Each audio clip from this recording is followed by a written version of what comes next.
What's up, everybody? This is Charles. I want to welcome you guys to the conversation. So today we're going to be talking about the Chicago Bulls, specifically one of my favorite players to watch, and Scottie Pippen. And we're going to be getting into the fact of was Scottie Pippen probably the main reason that Michael Jordan was able to win all of those championships during their historic run in the 90s. So that's what we're going to get into today. So first of all, let's just talk about Scottie Pippen for the fans out there that really don't know much about him.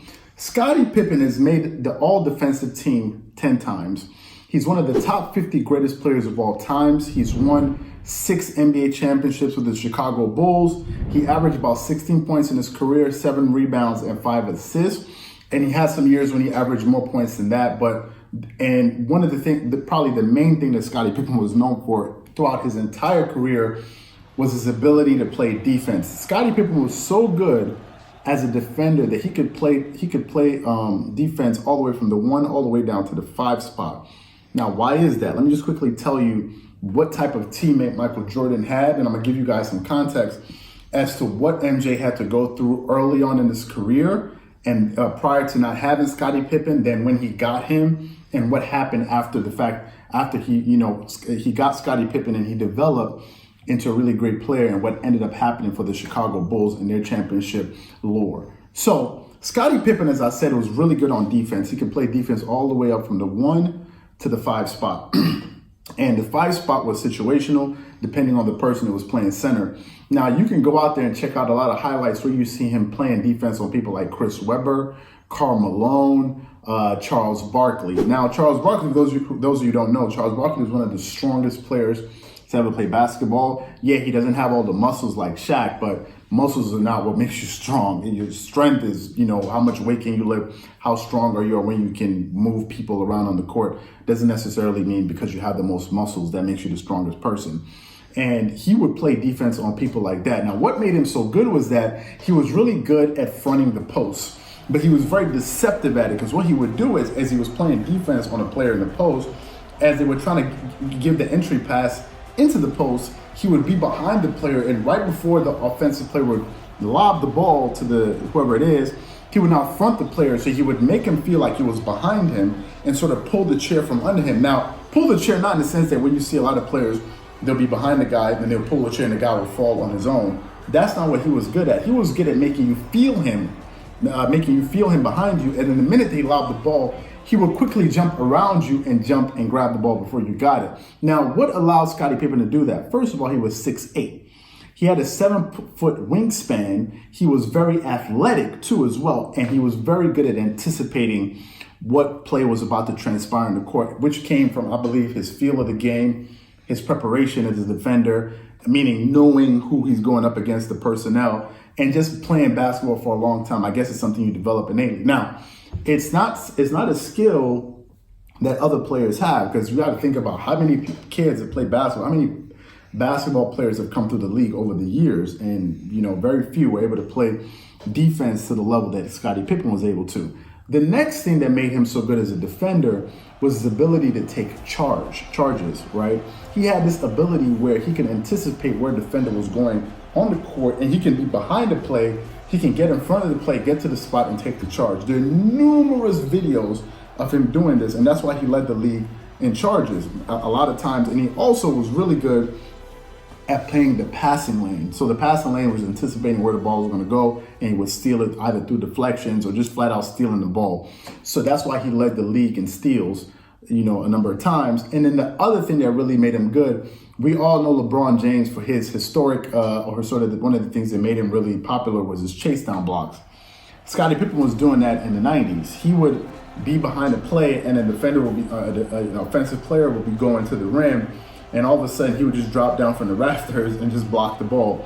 And he was so good at that particular thing that not only would he block the ball, he would also keep it in play, meaning he would keep it in bounds. So it wasn't like he would just swat it out and then go out and the other team would still get the get the possession, where it would just be more of a statement, a defensive statement. He would get the defensive statement, so to speak, and then still have the ball and give his team an opportunity to score. So Scottie Pippen was one of the most versatile players as far as being a defender, and at his position, he was probably the best, let's say, perimeter defender of all time. Now, of course, we have Kawhi Leonard, who's right up there with him, and the Kawhi Leonard has 2 Defensive Player of the Year awards. But when he came into the league, Scottie Pippen was drafted in the 1987 draft as the 5th overall pick.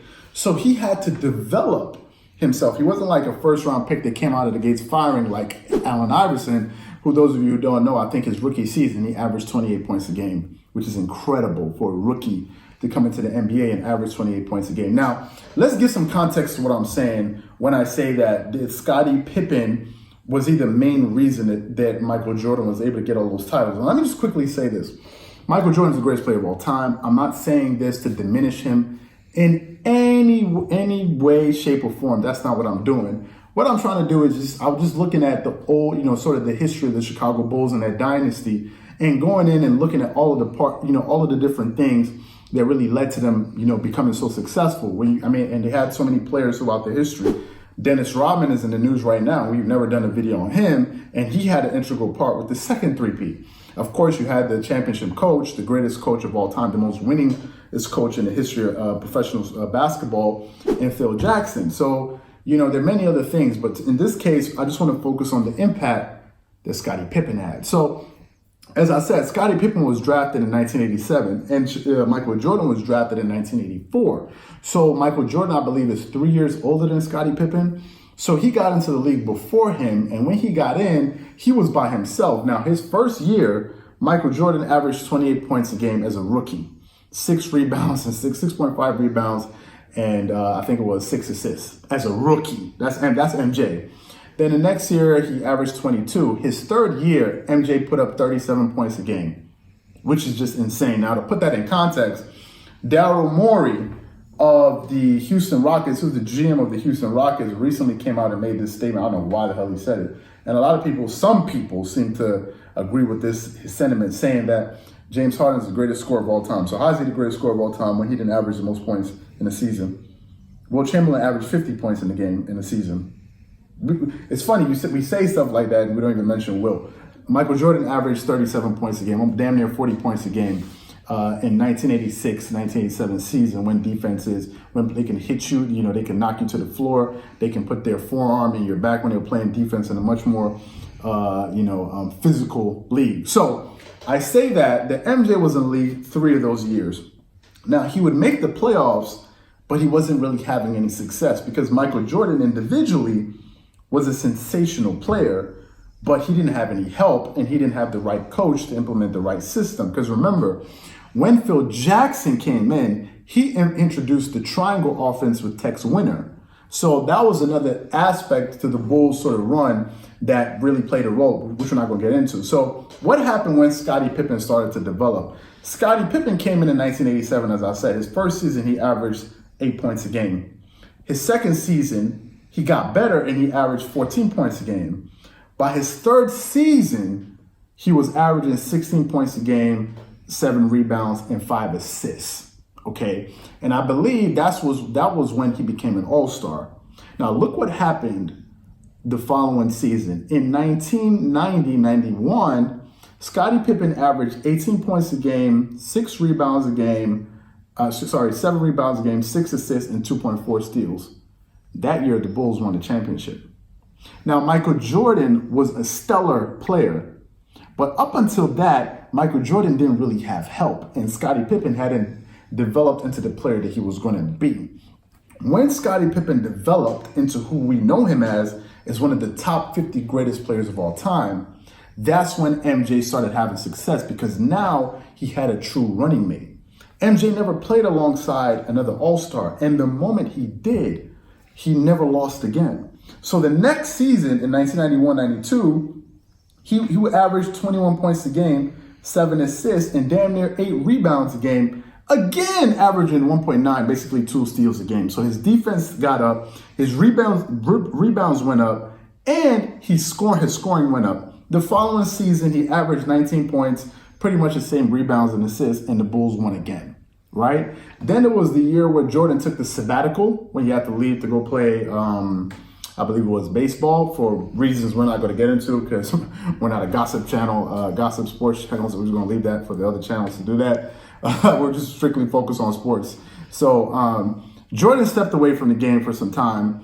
Then Scottie Pippen, I think, almost made it to the finals due to a missed call, I think, with the series when they were playing against the Knicks, and I think the Knicks ended up going to the finals that year. Okay, but that season he ended up averaging, think about it, 22 points a game, 9 rebounds a game, and 6 assists with 2.9, 3 steals a game. So not only was he giving it to you on the offensive end, he was murdering dudes on the defensive end. And that was the year people really got to see what Scottie Pippen was. Now, some people may not give him his just due. People like Skip Bayless and all that. Skip Bayless may say, hey, you know, Scottie Pippen is a byproduct of playing with Michael Jordan. That's true. But who wouldn't be a good, who wouldn't benefit from being around a good or an exceptional person at what they do? If you were at Apple and you were there during the years of Steve Jobs, I'm sure something would have rubbed off on you that you would end up being successful in your career, or maybe Bill Gates, whomever it is. Success tends to leave clues, and if you're around it, you're close enough to it, you can learn things from it. So that's not a knock on Scottie Pippen, because he was near Michael Jordan and then therefore he became better. That, if anything, is something you applaud him for, because there's some people who are around great people and they never excel, they never get any better. But he did, and he wasn't satisfied. So you can see that Scottie Pippen was very tenacious about developing on a personal level as far as his career was concerned. Then MJ came back, and I think it was the 1994-95 season, where he wore the jersey number 45.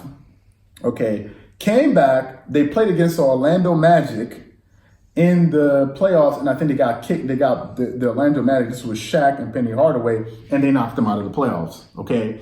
Now, fine, Jordan had just come back. He had a year off, probably was getting his footing under him and all of these different things.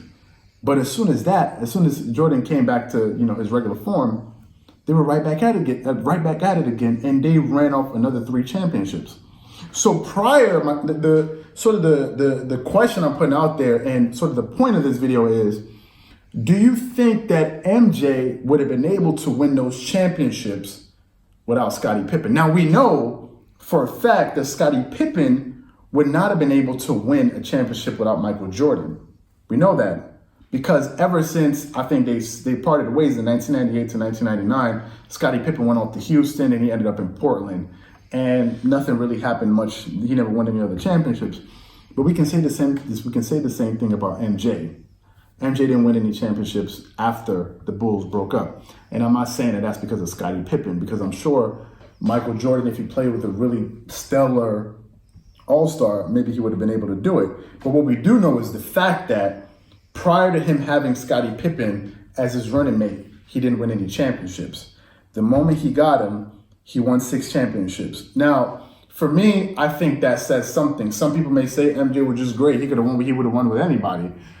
Maybe, we don't know. But in my opinion, I think that Scottie Pippen played an integral role in helping Michael Jordan win those 6 titles.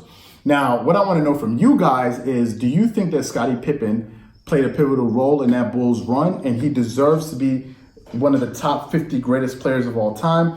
Or do you think he just rode the coattails of Michael Jordan and really got the benefit off of the fact that he played against arguably the greatest player of all time? But before you make your decision on that, just don't forget that Scottie Pippen, in his own right, was at least one of the greatest perimeter defenders, if not the greatest perimeter defender in the history of basketball. So that's what I want to know from you guys. So if you have any comments and any thoughts on this video, don't forget to leave your comments in the comment section below, because I really want to know what you guys think, because it's not a topic we've done before, and I don't really hear a lot of people in sports talking about it.